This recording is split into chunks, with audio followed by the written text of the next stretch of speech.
Oremos juntos.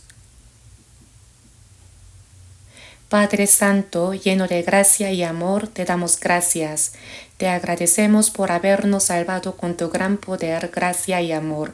Además te agradecemos por la gracia con la que nos has protegido y guiado para que podamos vivir el resto de nuestras vidas en tu Santa Iglesia, que es el cuerpo de Cristo. Conforme pasen los días, concédenos la sabiduría para darnos cuenta de cuán grande es la gracia y el amor que nos has dado, y ayúdanos a comprenderlo más profundamente.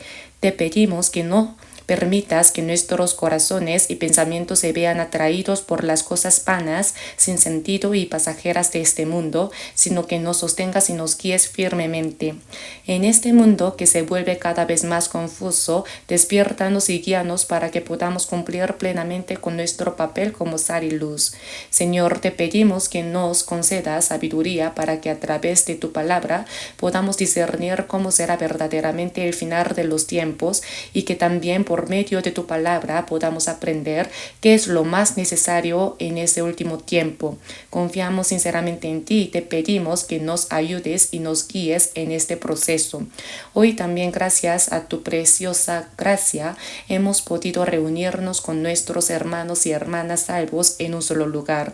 Te damos gracias por permitirnos compartir este tiempo de comunión valiosa y de gracia. A través de esta hora de palabra, ayúdanos a comprender y conocer al Señor más profundamente. Te pedimos que obres y nos ayudes para que sea un tiempo valioso en el que podamos grabar en nuestros corazones cuán preciosa es la sabiduría de conocer a Jesucristo. Te pedimos que guardes y guíes a aquellos que por diversas razones no pudieron estar con nosotros el día de hoy, para que donde quiera que se encuentren y en cualquier circunstancia no olviden su deseo de anhelar tu gracia y amor. Protégelos y guíalos. En este tiempo confiamos plenamente en el Espíritu Santo y te lo pedimos. Te damos gracias y oramos en el nombre de Jesús, quien nos ama y nos guarda. Amén.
Segunda de Pedro capítulo 3 versículo 18. Leamos juntos solo el versículo 18. Antes bien, creced en la gracia y el conocimiento de nuestro Señor y Salvador Jesucristo. A Él sea gloria ahora y hasta el día de la eternidad. Amén. ¿Cómo han estado durante este tiempo? El clima está muy frío, ¿verdad? Han pasado algunos días desde el comienzo de la primavera, pero desde entonces las temperaturas han caído por debajo de cero y este frío no parece desaparecer fácilmente. Parece como si el invierno quisiera mostrarse con más intensidad en su última etapa.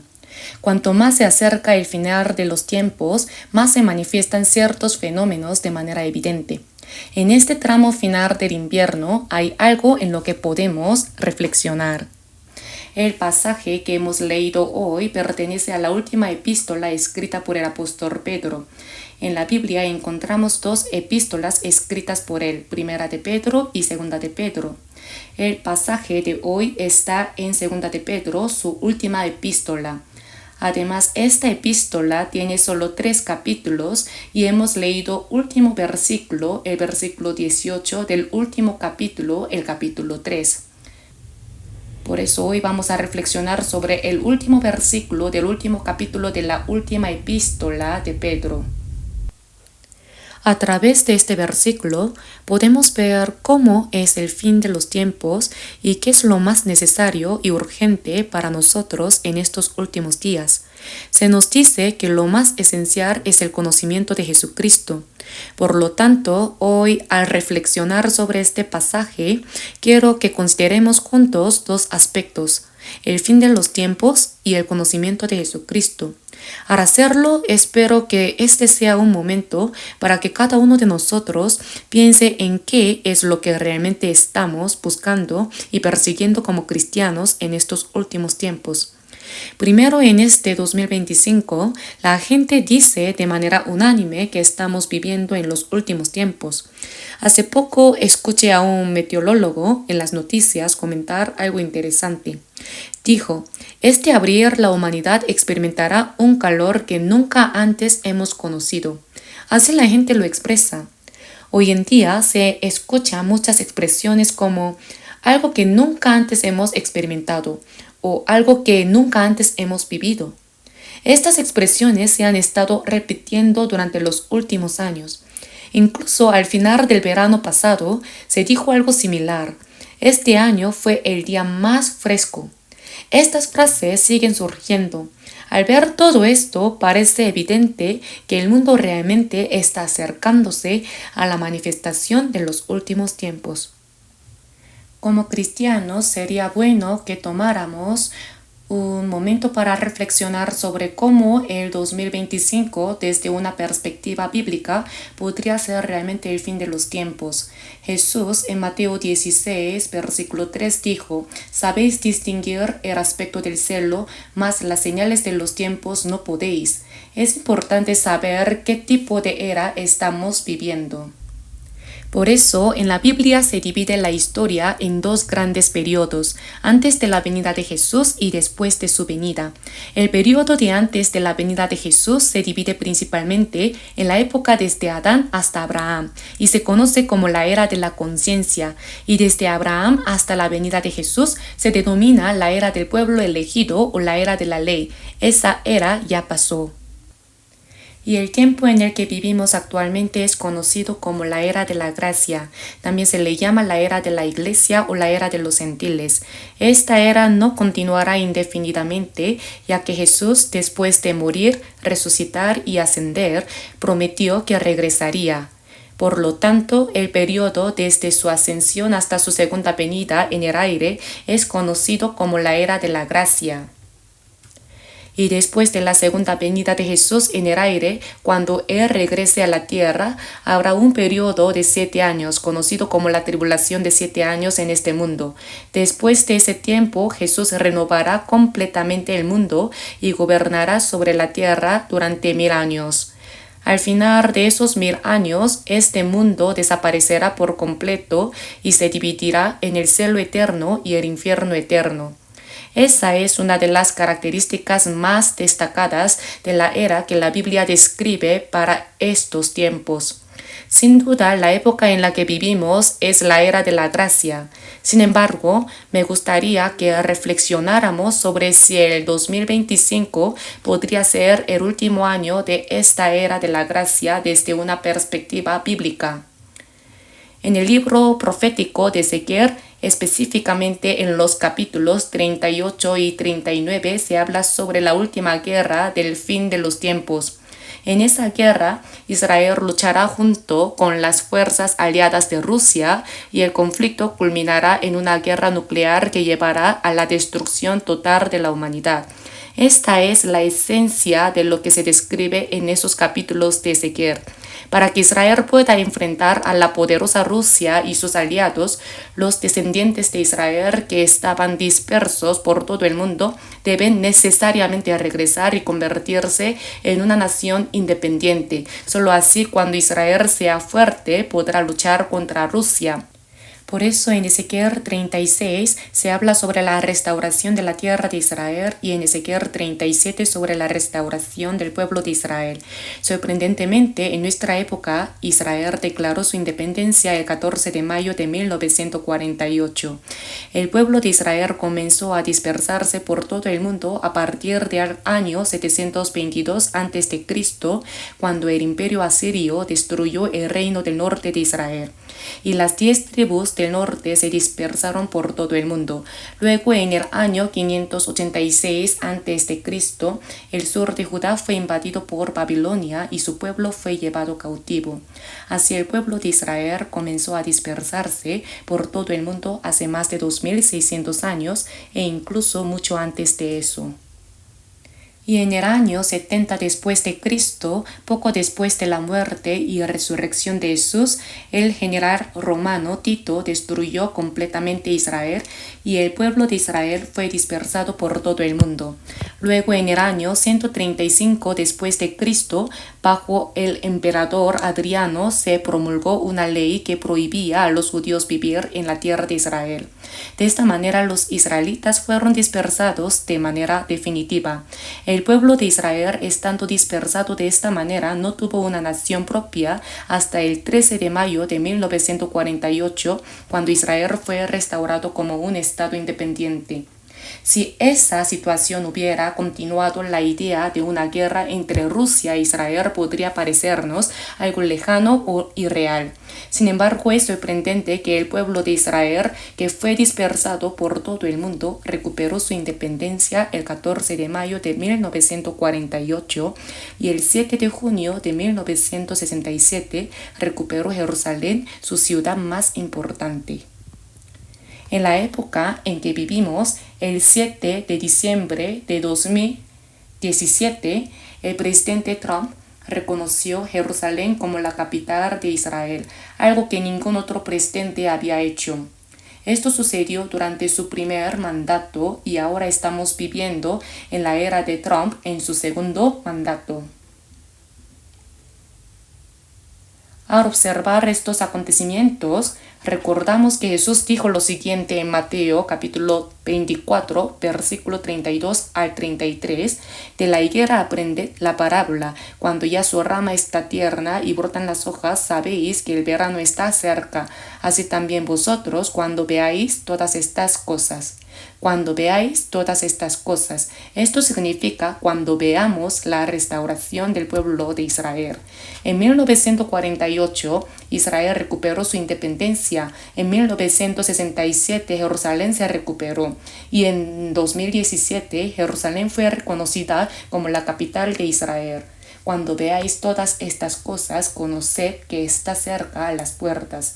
Por lo tanto, desde una perspectiva bíblica, podemos afirmar que el año 2025, el tiempo en el que vivimos, es definitivamente el fin de los tiempos. El periodo del fin de los tiempos es en realidad muy largo. No podemos medir con precisión cuánto dura, ya que está bajo la soberanía de Dios. Cuando hablamos de nuestra etapa escolar, no nos referimos a un solo día, sino a años específicos, por ejemplo, los 5 años de secundaria, ¿verdad? Así como esos 5 años de secundaria son considerados la totalidad de esa etapa, el fin de los tiempos también tiene un periodo determinado por Dios. Aunque no sabemos cuándo exactamente, lo que sí sabemos es que está llegando a su fin, y esto lo podemos ver claramente a través de la Biblia. En esos últimos tiempos hay fenómenos destacados que aparecerán en el mundo. Existen diversos fenómenos. Jesús también dijo en Mateo capítulo 24 versículo 14, y será predicado este evangelio de reino en todo el mundo para testimonio a todas las naciones, y entonces vendrá el fin. Y en Mateo capítulo 24 versículo 12 añadió, y por haberse multiplicado la maldad, el amor de muchos se enfriará. El apóstol Pablo también dijo en 2 de Timoteo capítulo 3 versículo 1 que en los postreros días vendrán tiempos peligrosos. La Biblia describe de diversas maneras cómo será el fin de los tiempos.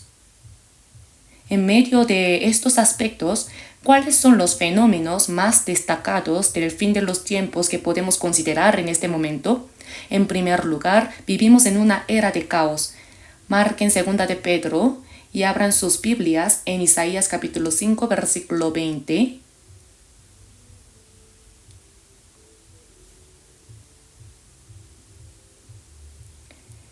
Isaías capítulo 5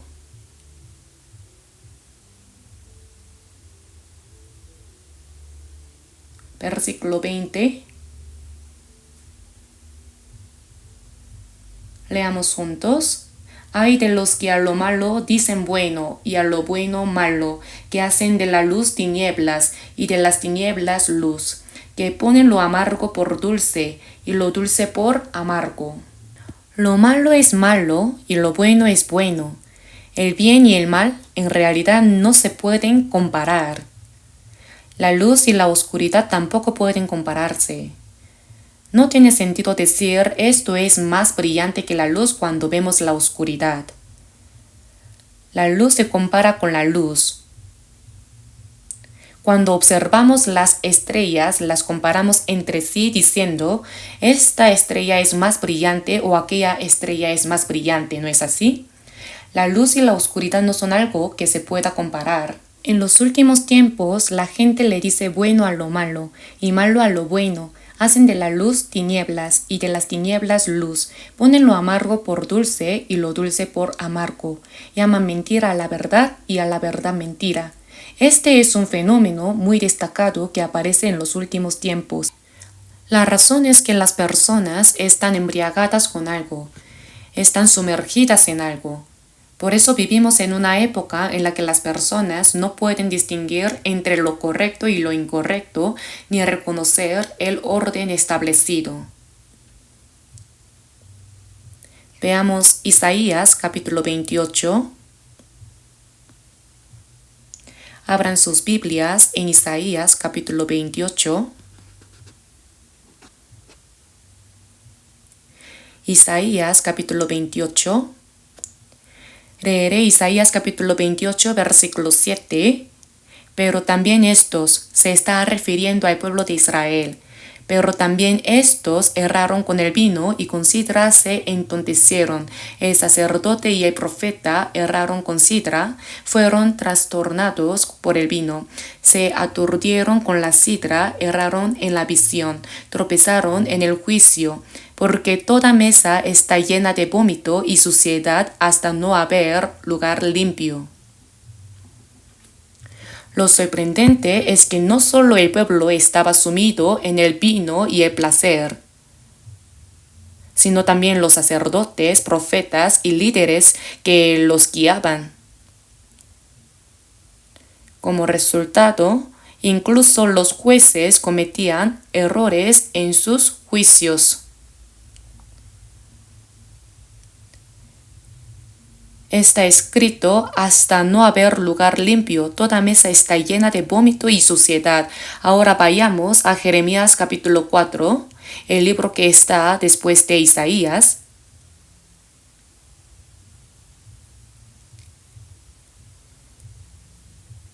Jeremías capítulo 4, versículo 22.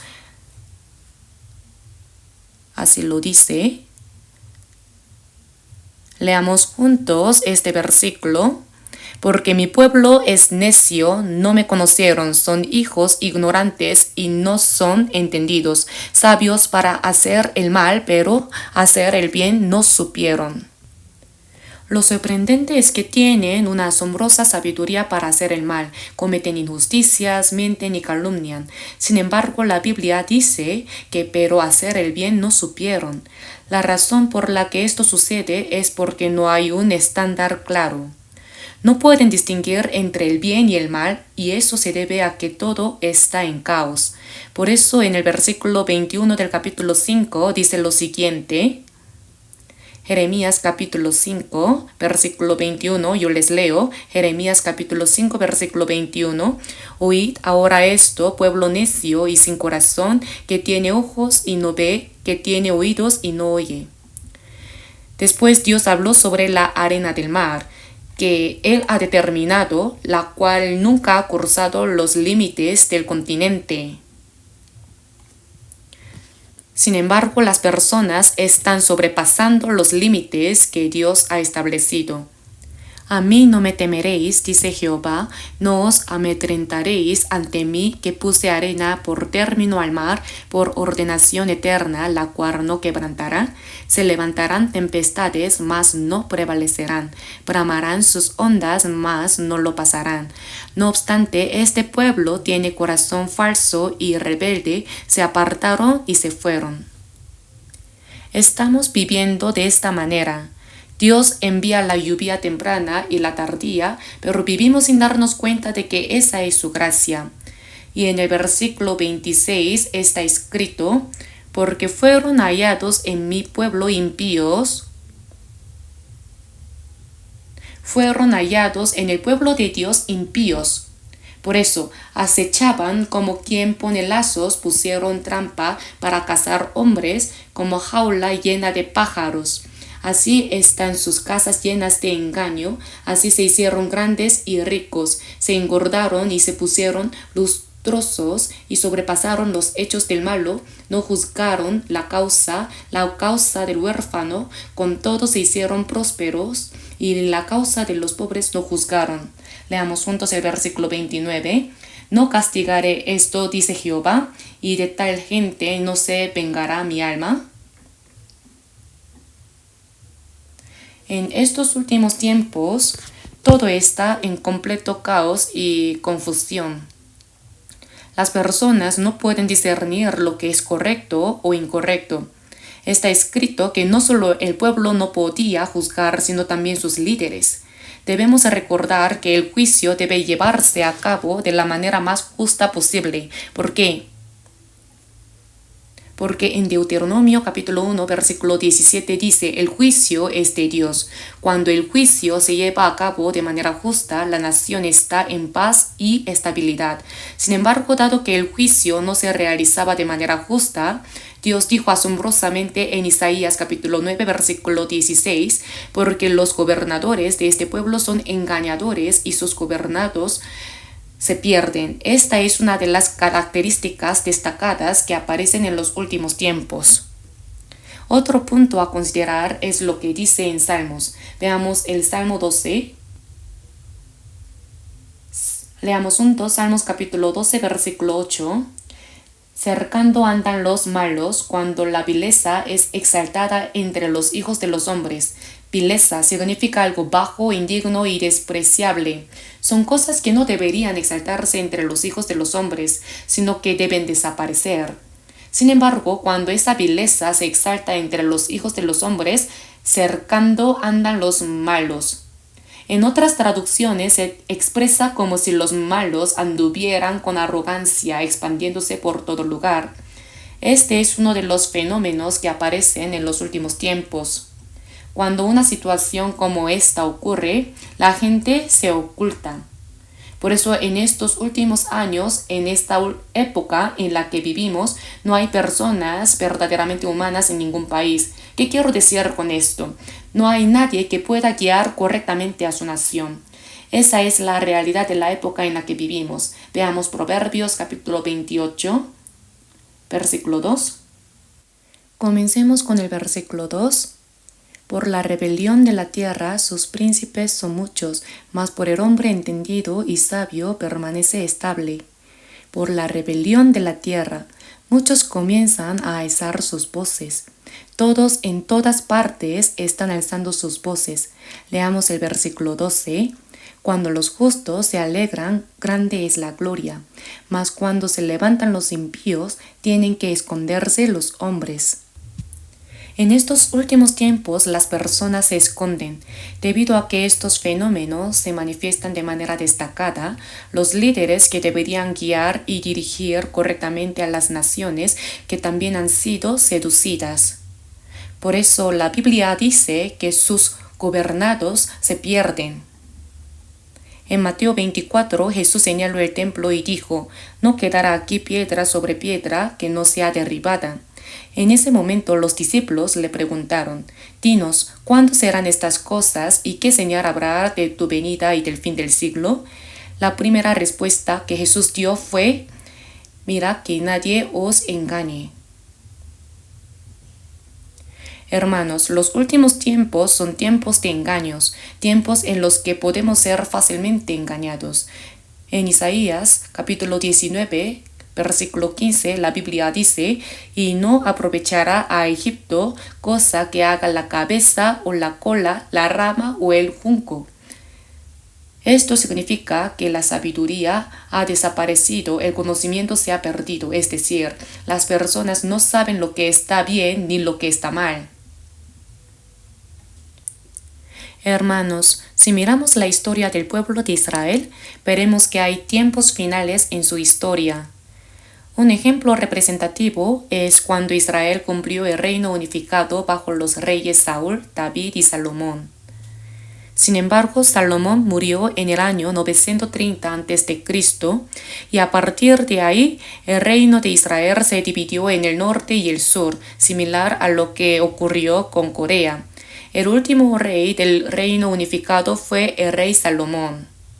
¿Pero qué tipo de hombre era Salomón? Dios le dijo: te mandaste para ti inteligencia para oír juicio.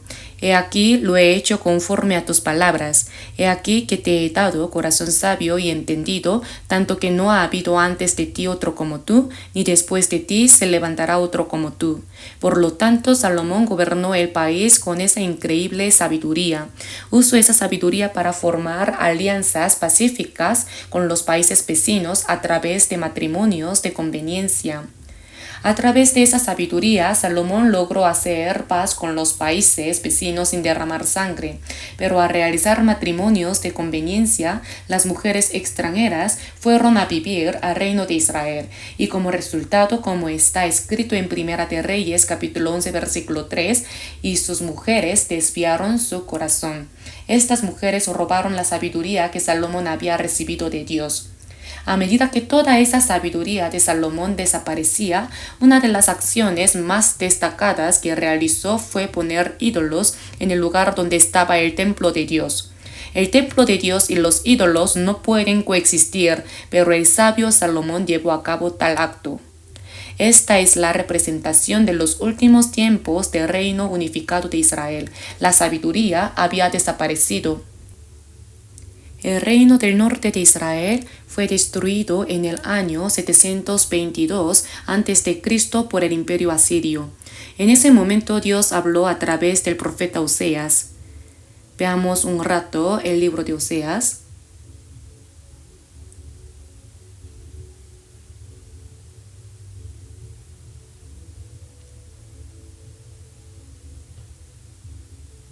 Oseas capítulo 4.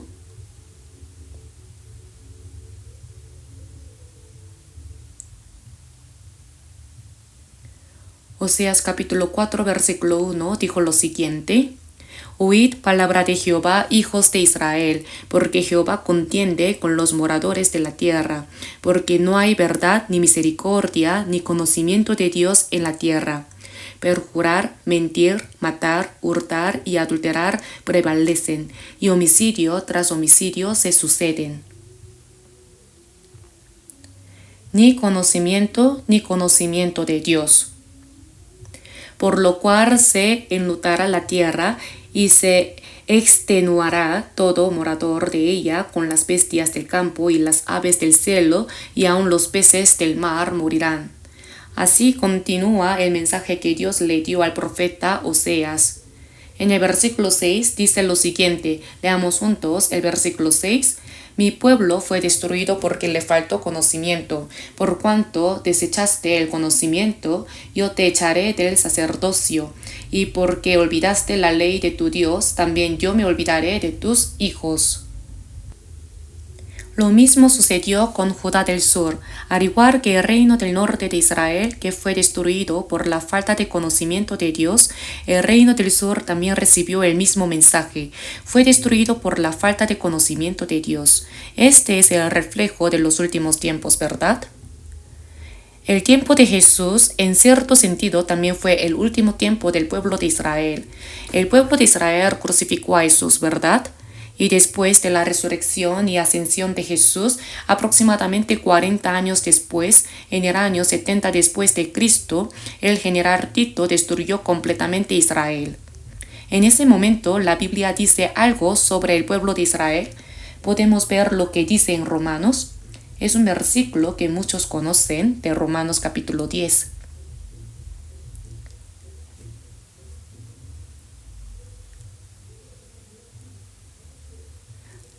Romanos capítulo 10, versículo 2. Versículos 2 y 3 leamos juntos. Porque yo les doy testimonio de que tienen celo de Dios, pero no conforme a ciencia, porque ignorando la justicia de Dios y procurando establecer la suya propia, no se han sujetado a la justicia de Dios. En ese momento Dios les había dado la Biblia a los israelitas. A través de esa Biblia, el pueblo de Israel debía haber buscado lo que Dios quería y cuál era su voluntad. Aquellos que debían enseñar correctamente esto eran los escribas y los sacerdotes. Sin embargo, la Biblia registra que los sacerdotes no querían conocer la ley de Dios. Una de las expresiones más sorprendentes es la que se encuentra en 1 Samuel capítulo 2 versículo 12, donde se habla de los hijos del sacerdote Elí. Los hijos de Elí eran hombres impíos y no tenían conocimiento de Jehová. A pesar de que debían conocer esa sabiduría, decidieron voluntariamente no conocerla. El flujo de esta situación se refleja en Romanos capítulo 10 versículos 2 al 3. El pueblo de Israel debía haber conocido a través de las Escrituras la voluntad y el plan de Dios. Ese es el conocimiento de Dios que debemos obtener a través de la Biblia. Y dentro del conocimiento de Dios que está en esa Biblia, el conocimiento más grande que podemos adquirir es conocer a Jesucristo. La razón por la que Dios dio la ley fue para explicar a Jesucristo, pero lamentablemente olvidaron por completo a Jesucristo y se enfocaron en seguir la ley procurando establecer la suya propia, no se han sujetado a la justicia de Dios.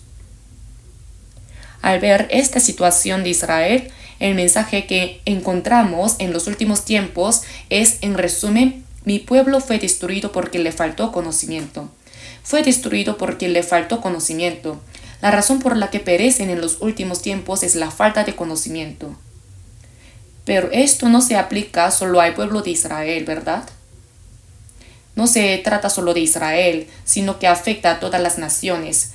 Toda la humanidad se dirige hacia los últimos tiempos que Dios ha establecido.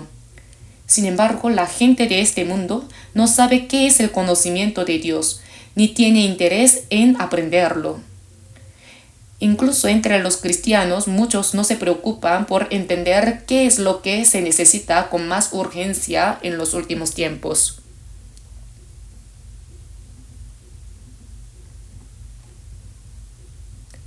Es necesario que reflexionemos profundamente.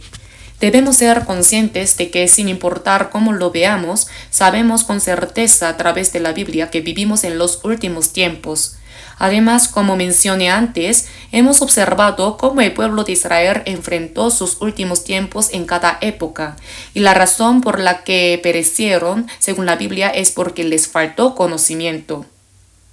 Es evidente que el 2025, el año en el que estamos viviendo, es el último tiempo, pero la pregunta es, como cristianos que vivimos en estos últimos tiempos, ¿realmente tenemos conocimiento? ¿Qué tipo de conocimiento? El conocimiento de Dios, el conocimiento de nuestro Señor Jesucristo. ¿Lo tengo yo? Este es un punto en el que debemos reflexionar profundamente, porque estamos viviendo en los últimos tiempos. Vamos a ver nuevamente 2 de Pedro.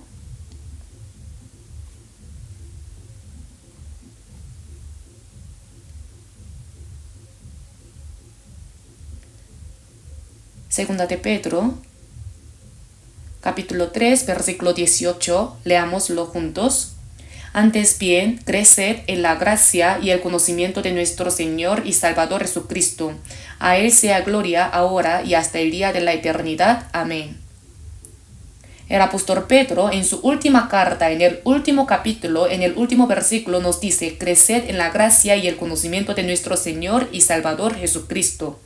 Hermanos, en la Biblia el conocimiento se expresa como poder. En Proverbios capítulo 24, versículo 5 está escrito, el hombre sabio es fuerte y de pujante vigor el hombre docto. Cuando comenzamos a estudiar inglés en la escuela, una de las primeras frases con las que nos encontramos en el libro fue, la pluma es más poderosa que la espada. La espada tiene una gran fuerza, ¿verdad? El poder y la fuerza que posee el ser humano se manifiestan de muchas formas. Puede ser a través del poder militar, la fuerza física, el poder económico o la autoridad política. Todo esto es poder, ¿cierto? Sin embargo, la sabiduría es aún más grande que todo ese poder. Es por eso que la Biblia describe la sabiduría como un tipo de poder. El hombre sabio es fuerte y de pujante vigor el hombre docto. La sabiduría y el conocimiento son sin duda un poder asombroso. Entre todas las fuerzas que posee el ser humano, la más grande es la sabiduría. Esto lo podemos ver a través del ejemplo de Salomón. Salomón fue el hombre más sabio y también el que poseía el poder más grande. Además, en la Biblia, la sabiduría se expresa de esta manera. En Lucas capítulo 11, versículo 52, Jesús reprendió a los intérpretes de la ley diciendo, porque habéis quitado la llave de la ciencia, vosotros mismos no entrasteis y a los que entraban se lo impedisteis. La sabiduría y el conocimiento son comparados con una llave. La llave simboliza el acceso a lugares que están cerrados con una puerta y un candado. Si quiero entrar, necesito tener la llave para abrir la puerta. Hermanos, la puerta del cielo está cerrada. No está abierta para cualquiera. Solo aquellos que tienen la llave pueden entrar. Pedro hizo una confesión de fe. Tú eres el Cristo, el Hijo del Dios viviente. En ese momento Jesús le dijo a Pedro, y a ti te daré las llaves del reino de los cielos, y todo lo que atares en la tierra será atado en los cielos, y todo lo que desatares en la tierra será desatado en los cielos. Este evangelio es la llave del conocimiento. Nosotros somos quienes tenemos esa llave del conocimiento. Con esa llave, si atamos algo en la tierra, también será atado en los cielos, y si lo desatamos, también será desatado en los cielos. Cuando predicamos el evangelio, Dios abre los corazones de las personas para que al escuchar el evangelio puedan recibir la salvación. Somos los que tenemos la llave del conocimiento. En cuanto a la sabiduría y el conocimiento, en Eclesiastes capítulo 10, versículo 10 está escrito, si se embotare el hierro y su filo no fuere amolado, hay que añadir entonces más fuerza. Y también está escrito, porque con ingenio harás la guerra y en la multitud de consejeros está la victoria. La sabiduría y el conocimiento se comparan con un hierro embotado y un filo no amolado. En otras palabras, se refieren a la hoja de una espada o un hacha. Cuando usamos una espada o un hacha y la hoja se desafila, nos resulta mucho más difícil utilizarlos. Por lo tanto, esa hoja desafilada debe ser afilada. Necesitamos añadir más conocimiento al conocimiento y tener el conocimiento de cómo hacer más sabia la sabiduría. Esa es la sabiduría que se menciona en la Biblia. Y la persona que es esa sabiduría misma es Jesús. En la Biblia está escrito, El espíritu de Jehová, espíritu de sabiduría y de inteligencia, espíritu de consejo y de poder, espíritu de conocimiento y de temor de Jehová. La esencia de esa sabiduría es Jesús mismo. Y Jesús con su sabiduría realizó grandes maravillas. Eclesiastés capítulo 9. Eclesiastés capítulo 9.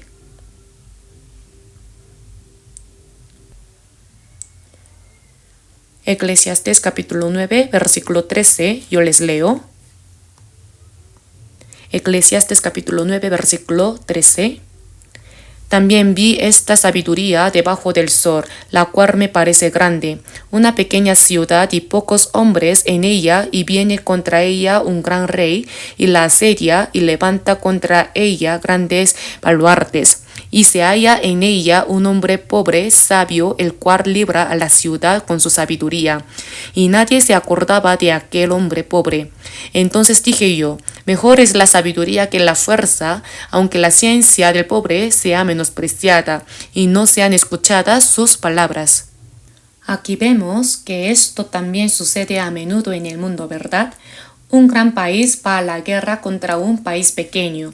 Es una lucha en la que no hay manera de ganar. Es inevitable la destrucción. Sin embargo, un sabio de ese país pobre negocia con el rey del gran país y logra ganar la guerra. Cosas así ocurren a menudo. Esto demuestra claramente que la sabiduría es más poderosa que la fuerza, y lo sabemos tanto a través de la historia como a través de esta palabra. Se halla en ella un hombre pobre, sabio, el cual libra a la ciudad con su sabiduría. ¿Qué representa? Representa a este mundo en el que vivimos, donde todas las personas nacidas desde Adán hasta el final de los tiempos están bajo el poder del pecado, arrastradas bajo el dominio de Satanás, condenadas al juicio y al destino trágico de ir al infierno. Vivimos en este mundo que fue maldecido por Dios. Sin embargo, para salvar este mundo, Jesucristo, quien es Dios, vino a este mundo tomando la forma de un hombre en humildad y pobreza.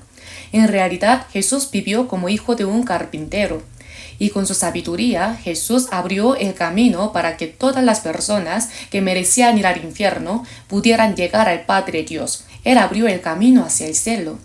Esa sabiduría es, sin duda, una sabiduría asombrosa.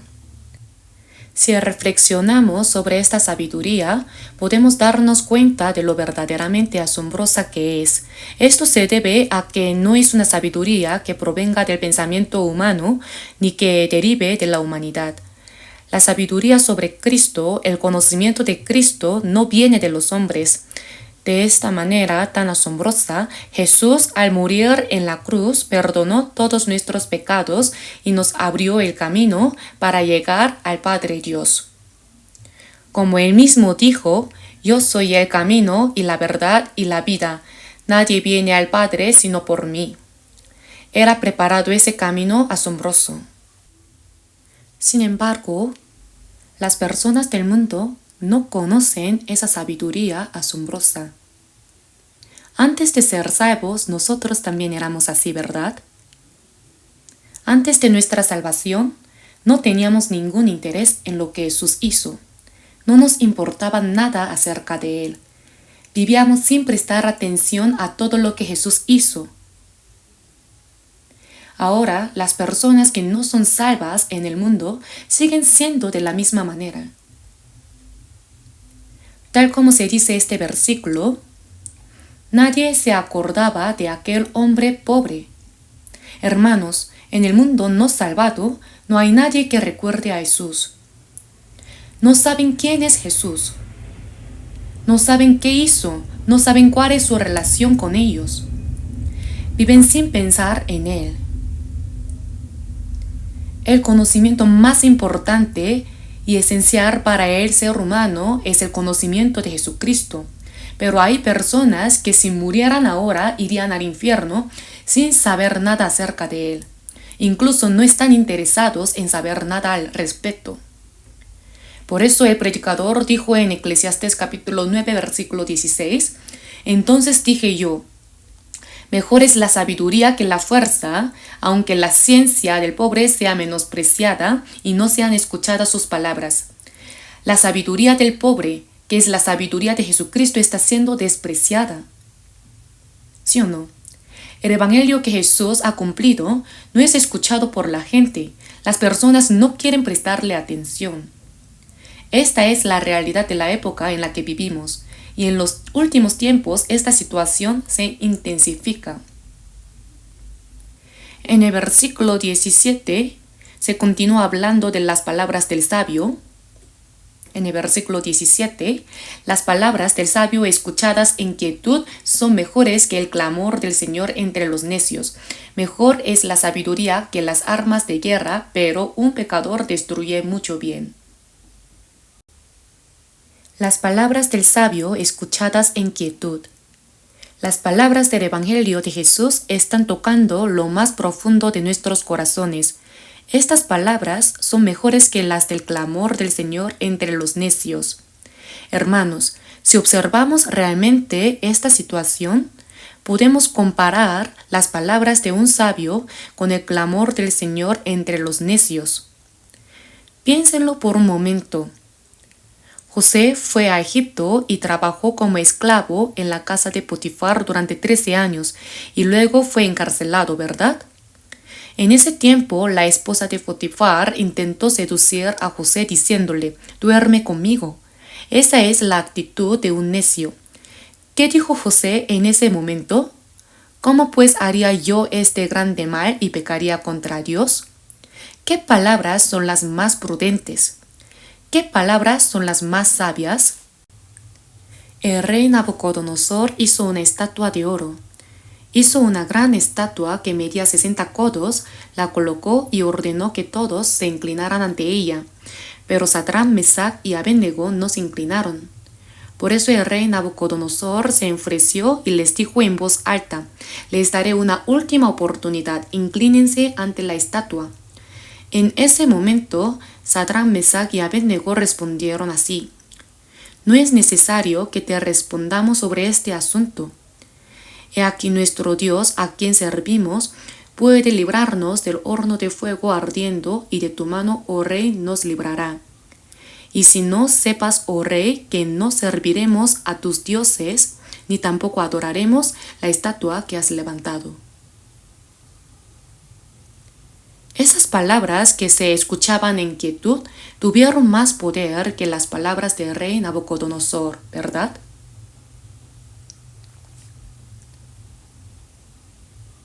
Cuando Pablo se defendía mientras predicaba el Evangelio, los judíos lo llevaron ante el gobernador Festo y el rey Agripa para acusarlo. En ese momento, Festo le dijo a Pablo, como está escrito en Hechos capítulo 26, «Estás loco, Pablo, las muchas letras te vuelven loco». Festo lo dijo en voz alta, pero Pablo respondió en voz baja. «No estoy loco, excelentísimo Festo, sino que hablo palabras de verdad y de cordura». Como se muestra en este ejemplo, las palabras del sabio escuchadas en quietud son mejores que el clamor del Señor entre los necios. En los tiempos de Jesús, muchas multitudes, muchos sacerdotes y muchos líderes religiosos gritaron pidiendo que Jesús fuera crucificado. «Sea crucificado, sea crucificado». En ese momento Jesús respondió en voz baja, «Padre, perdónalos porque no saben lo que hacen». Hermanos, esta actitud solo puede provenir de sabiduría. De otro modo, no se podrían decir tales palabras. La sabiduría tiene un poder tan asombroso. No importa cuán fuerte sea el ruido del mundo o cuán amenazante sea, si hay sabiduría, todo eso se puede calmar. Ese es el poder que tiene la sabiduría. El mundo no tiene tal sabiduría. Por eso debemos tomar este tiempo para reflexionar sobre cuál es la sabiduría del mundo y cuál es la sabiduría de Dios. La sabiduría del mundo no puede conocer a Dios. Como está escrito en 1 de Corintios capítulo 1 versículo 21, pues ya que en la sabiduría de Dios el mundo no conoció a Dios mediante la sabiduría, agradó a Dios salvar a los creyentes por la locura de la predicación. Pues ya que en la sabiduría de Dios el mundo no conoció a Dios mediante la sabiduría. Hermanos, este mundo no tiene la sabiduría para conocer a Dios, porque en todas las sabidurías y filosofías de este mundo no está Dios. Como está escrito en el Salmo capítulo 10, versículo 4, no hay Dios en ninguno de sus pensamientos. No hay Dios en la teoría de la evolución ni en el materialismo, ¿verdad? En el conocimiento del mundo no está Dios. La Biblia dice que ese conocimiento del mundo es vano, falso y arrogante.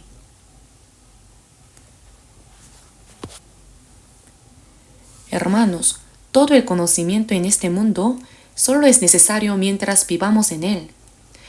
El conocimiento del mundo está hecho para que las personas puedan vivir como seres humanos. Por eso los cristianos también necesitan el conocimiento del mundo. Pero para los cristianos, el conocimiento del mundo no es todo.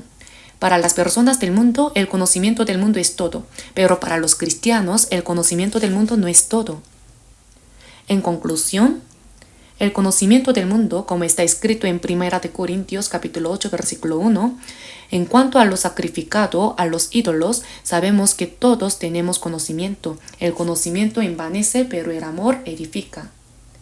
Este conocimiento sobre los ídolos, sobre el mundo, el conocimiento falso y vano, todo esto, al final lo que hace es llenar a la persona de orgullo. No todo el conocimiento del mundo es así, pero piensen por un momento. Es raro encontrar a una persona que tenga mucho conocimiento del mundo y que sea humilde. Si una persona tiene mucho conocimiento del mundo, tiende a querer presumirlo, a mostrarlo. Hermanos, cuando uno tiene mucho conocimiento del mundo, se cansa. En Eclesiastés capítulo 12, versículo 12 está escrito: no hay fin de hacer muchos libros, y el mucho estudio es fatiga de la carne. Y aunque los estudiantes puedan escuchar estas palabras y pensar, no debería estudiar más, ¿no deben pensar así? Es cierto que el conocimiento del mundo, cuanto más se estudia, realmente cansa. El estudio no es fácil, realmente agota el cuerpo. Eso sucede porque ese es el conocimiento del mundo.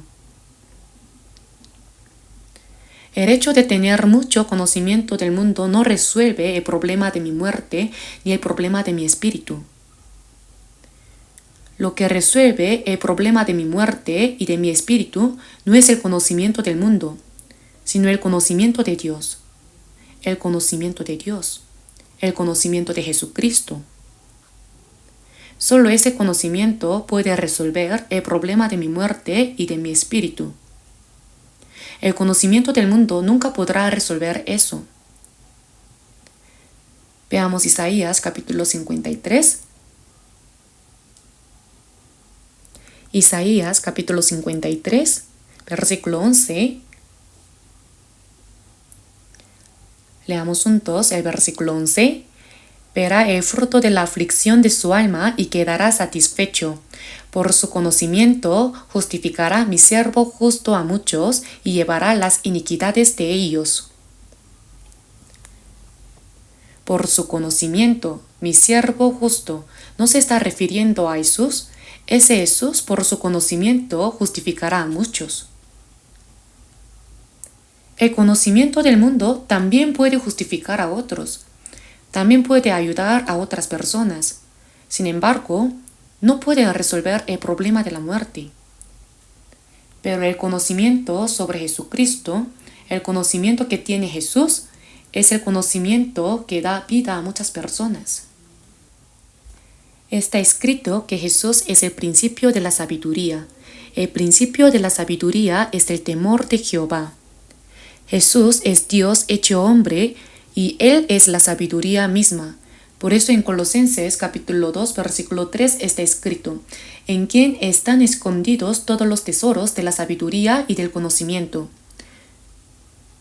Hermanos, Jesús es la sabiduría misma, por lo tanto en Él están escondidos todos los tesoros de la sabiduría y del conocimiento.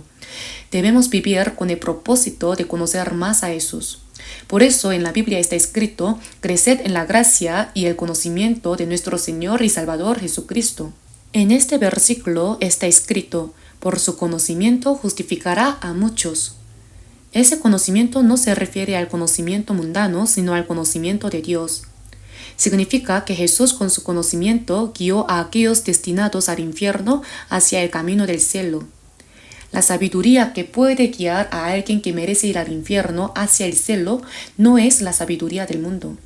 Por lo tanto, lo que se entiende por su conocimiento no es el conocimiento humano. Es decir, Dios llevó a cabo su obra con un conocimiento asombroso que va más allá de lo que el ser humano puede pensar. Ese es el significado de su conocimiento. Entonces, ¿qué es lo que debemos pensar? Cuando testificamos que hemos recibido la salvación, muchas personas, basándose en el conocimiento mundano, piensan que uno puede alcanzar cierto nivel a través de esfuerzos y trabajo humano con el tiempo. Así es como el ser humano cree que puede obtener la salvación. Se enseña que como que hay cosas buenas en uno, se debe vivir una vida justa hasta el final, no cometer pecados y que tomará mucho tiempo. Ese es el conocimiento del mundo sobre cómo obtener la salvación, ¿verdad? Pero, ¿qué nos dice la Biblia? No somos justificados por las obras, sino por la fe. Es completamente diferente al conocimiento del mundo.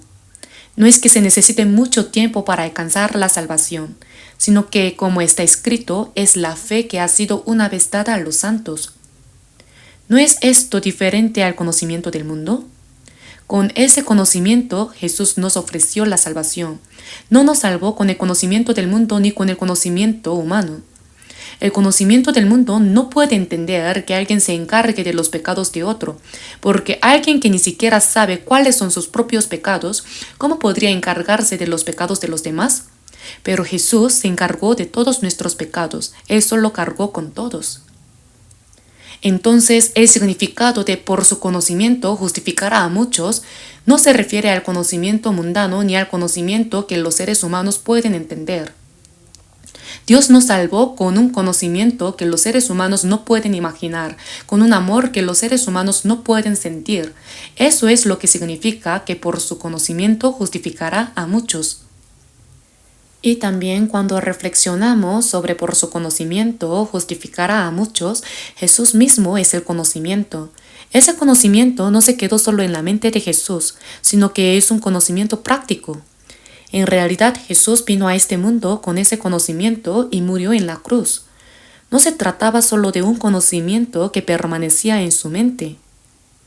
Era un conocimiento que se practicó y esa práctica llegó hasta el punto de que, como está escrito en la Biblia, muerte de cruz.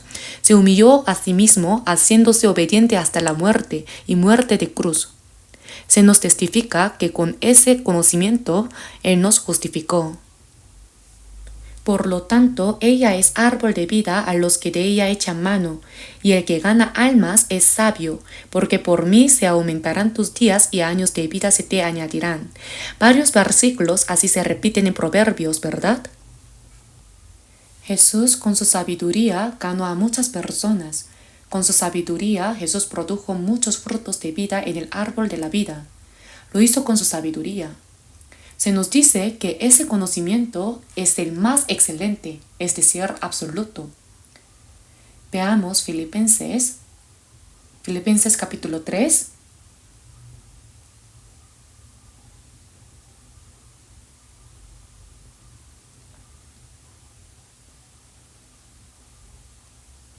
Filipenses capítulo 3.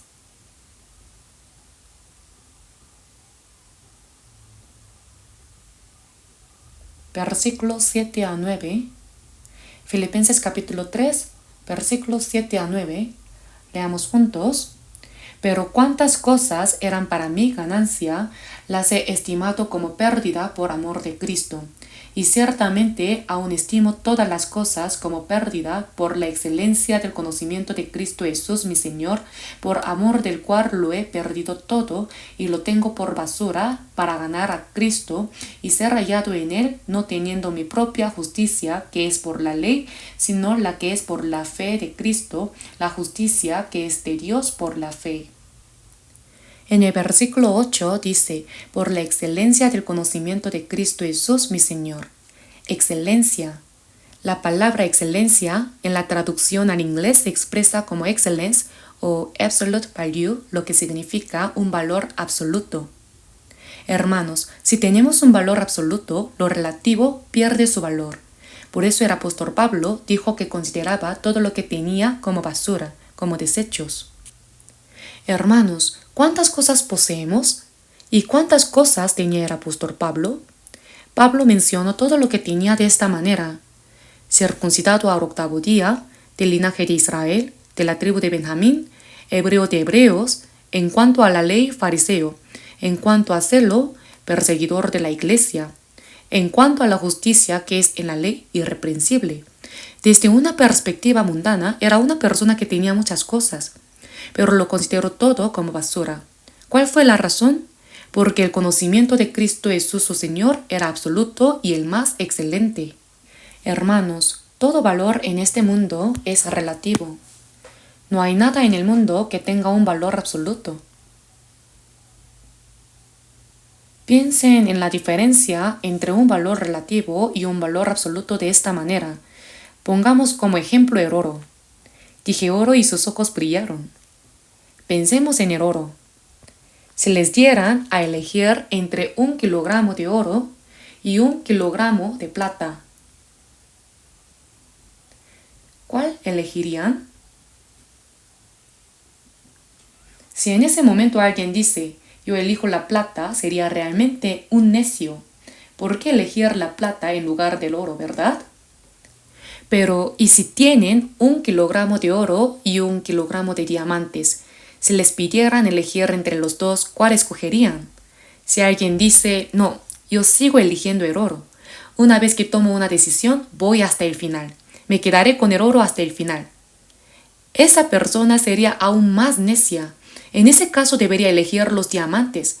Entonces, ¿por qué en algunos casos elegimos el oro y en otros lo dejamos de lado? Es por el valor relativo. Todo en este mundo tiene un valor relativo. Algunas personas dicen que no tengo cabello, pero eso es un malentendido.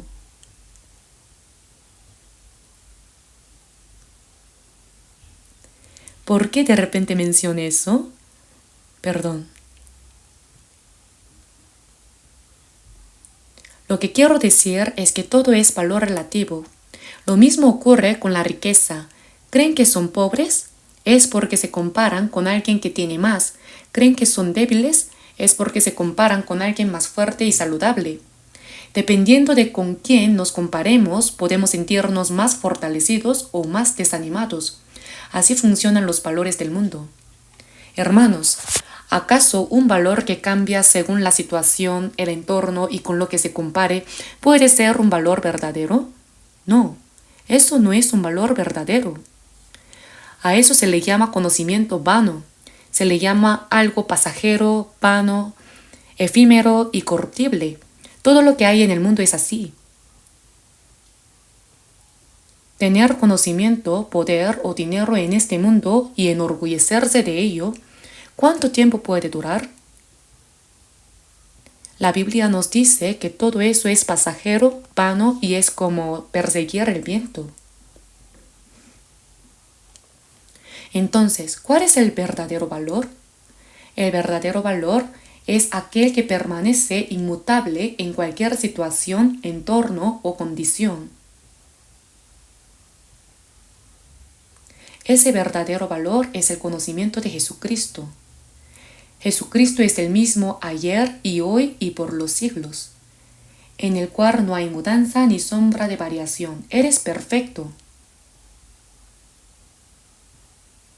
El apóstol Pablo testificó por la excelencia del conocimiento de Cristo Jesús mi Señor. Y el apóstol Pedro nos exhorta en el último capítulo y el último versículo de su segunda epístola a crecer en este conocimiento de Cristo. Antes bien, creced en la gracia y el conocimiento de nuestro Señor y Salvador Jesucristo. Por último, reflexionemos un poco sobre lo siguiente. ¿Qué significa vivir una vida que crece en el conocimiento de Jesús, el valor absoluto? ¿Qué debemos hacer para crecer en el conocimiento más excelente, el conocimiento de Jesucristo?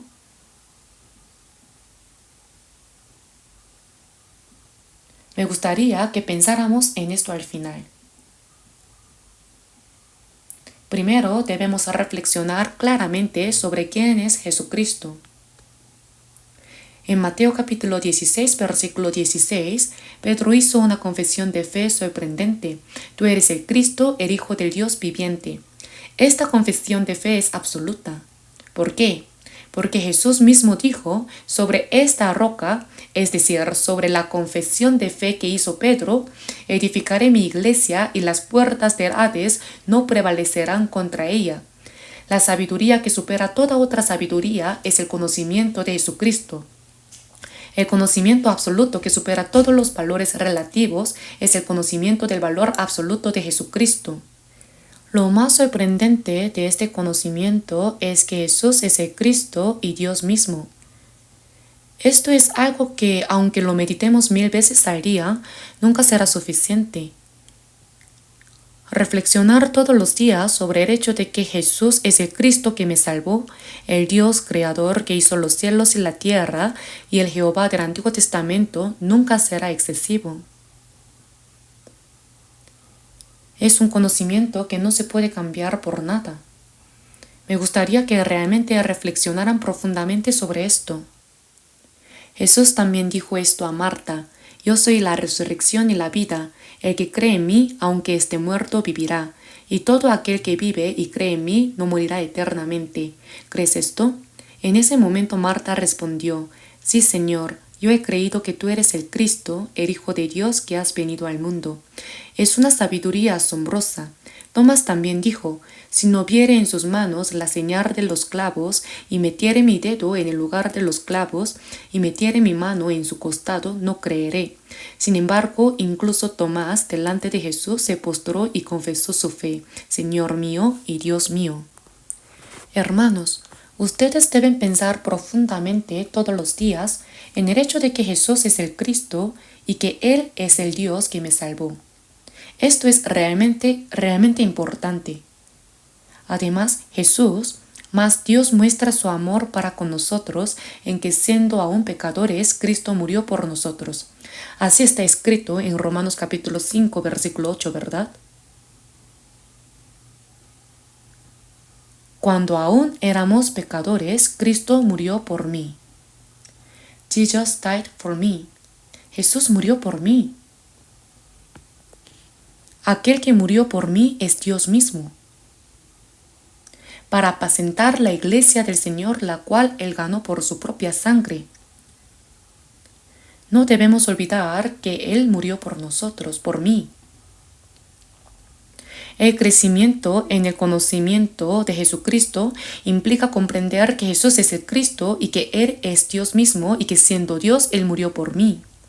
Cuando recibimos la salvación lo entendemos claramente, pero después de ser salvos debemos seguir profundizando en este conocimiento cada vez más. ¿Y qué significa que Jesús murió por mí? En Gálatas capítulo 2, versículo 20 está escrito: con Cristo estoy juntamente crucificado y ya no vivo yo, mas vive Cristo en mí. Y lo que ahora vivo en la carne, lo vivo en la fe del Hijo de Dios, el cual me amó y se entregó a sí mismo por mí. Esto es lo que debemos llegar a comprender. Estoy juntamente crucificado con Cristo. Hermanos, piensen en esto. La sabiduría que tenemos como cristianos es asombrosa porque trasciende el tiempo y el espacio. ¿Por qué? Porque nosotros que vivimos en el año 2025, creemos con certeza que fuimos crucificados con Cristo hace 2000 años. Nuestra vida, que no dura más de 70 u 80 años, sostiene con fe que ya hemos sido crucificados con Cristo en la cruz hace 2000 años. ¿Qué sabiduría tan maravillosa es esta? El mundo no puede enseñar este tipo de sabiduría, porque su conocimiento está limitado por el tiempo y el espacio. ¿Qué es lo que nos dice la Biblia? Hace 2000 años fuiste crucificado con Cristo. Moriste con Él en la cruz y ahora es Cristo quien vive en ti. Esta es la verdad que se nos declara con certeza. Cuando seguimos profundizando en esta sabiduría, encontramos en Colosenses capítulo 3, versículos 1 al 3. Si pues habéis resucitado con Cristo, buscad las cosas de arriba, donde está Cristo sentado a la diestra de Dios. Poned la mira en las cosas de arriba, no en las de la tierra, porque habéis muerto y vuestra vida está escondida con Cristo en Dios. No solo hemos sido crucificados con Cristo, sino que de manera asombrosa también hemos resucitado con Él. Esta es una sabiduría sorprendente, porque la sabiduría del mundo dice que la muerte es el final. Sin embargo, ¿qué nos dice la Biblia? Sí, pues, habéis resucitado con Cristo.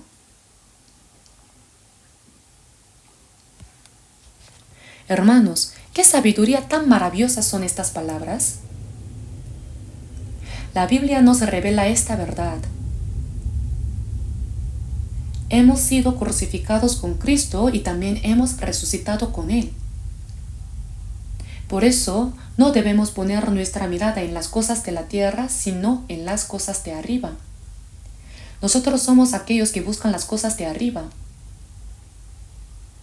La sabiduría que es de lo alto, y toda buena dádiva y todo don perfecto desciende de lo alto, del Padre de las luces, en el cual no hay mudanza ni sombra de variación. Los cristianos son quienes reciben cada día la sabiduría que es de lo alto. Esta sabiduría es el conocimiento de Jesucristo. Ningún conocimiento del mundo puede darnos este entendimiento. Solo aquellos que saben con certeza que han muerto con Cristo y han resucitado con Él pueden vivir con el sentir de Cristo. En Filipenses capítulo 2 versículo 5 se nos exhorta: haya pues en vosotros este sentir que hubo también en Cristo Jesús. ¿Y qué tipo de sentir es el de Cristo Jesús? Aunque Él era igual a Dios, no estimó el ser igual a Dios como cosa a que aferrarse, sino que se despojó a sí mismo, tomando la forma de siervo, hecho semejante a los hombres, y estando en la condición de hombre se humilló a sí mismo, haciéndose obediente hasta la muerte y muerte de cruz. Ese es el sentir de Cristo. Vivir con ese sentir es lo que significa crecer en el conocimiento de Cristo. Vivir con el sentir de Cristo Jesús, enfocándose únicamente en Él. Por tanto, hermanos santos, participantes del llamamiento celestial, considerad al apóstol y sumo sacerdote de nuestra profesión, Cristo Jesús. Significa que debemos mantener nuestros ojos fijos en Jesús y no apartarnos de Él. Esto es lo que dice Hebreos capítulo 3, versículo 1. Esto es lo que significa el conocimiento de Cristo.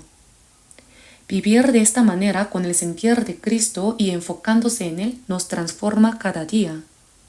En 2 de Corintios capítulo 5 versículo 17 está escrito: de modo que si alguno está en Cristo, nueva criatura es. Las cosas viejas pasaron y aquí todas son hechas nuevas. El conocimiento de Cristo nos renueva cada día. El conocimiento de Cristo nos lleva a tener un nuevo aspecto, un nuevo corazón, nuevos pensamientos y una vida guiada por el Espíritu Santo. Esta es la vida que adora a Dios en espíritu y en verdad. Como está escrito, Dios es espíritu y los que le adoran en espíritu y en verdad es necesario que adoren. Vivir guiados por el Espíritu y la palabra de verdad de Dios nos lleva a conocer más, a servir a Dios. A través de esa vida podemos conocer más a Jesucristo, el conocimiento más excelente. ¿Qué queda como evidencia de una vida así? La marca de Jesucristo. En Gálatas capítulo 6 versículo 17 está escrito: de aquí en adelante nadie me cause molestias, porque yo traigo en mi cuerpo las marcas del Señor Jesús. ¿Qué es lo que trae? Las marcas. Una vida que deja las marcas de Cristo es una vida que crece en el conocimiento de Él. Después de vivir así, nos encontraremos con el Señor, ¿verdad? La Biblia describe este encuentro como un despertar. Como está escrito en el Salmo capítulo 17, versículo 15, en cuanto a mí, veré tu rostro en justicia, estaré satisfecho cuando despierte a tu semejanza. Hermanos, ¿con qué estaremos satisfechos cuando veamos al Señor? Estaremos satisfechos con la semejanza de Cristo formada en nosotros, porque anhelamos ser como Él.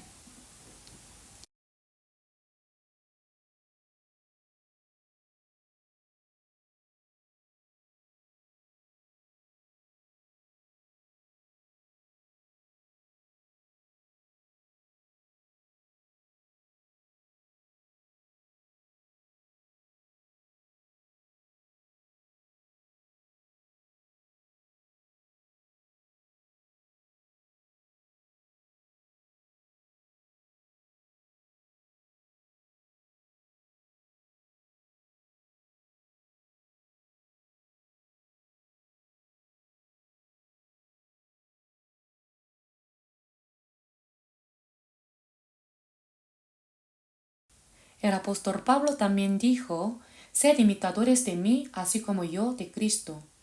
Tanto ustedes como yo anhelamos profundamente que Cristo sea formado en nosotros, ¿verdad? Así es la vida que vivimos en esta tierra hasta el día en que nos encontraremos con el Señor. Por eso, en Daniel capítulo 12, versículo 13, el último versículo del libro, Dios le dio una instrucción especial a Daniel. Por último, busquemos juntos el libro de Daniel, Daniel capítulo 12, su último capítulo.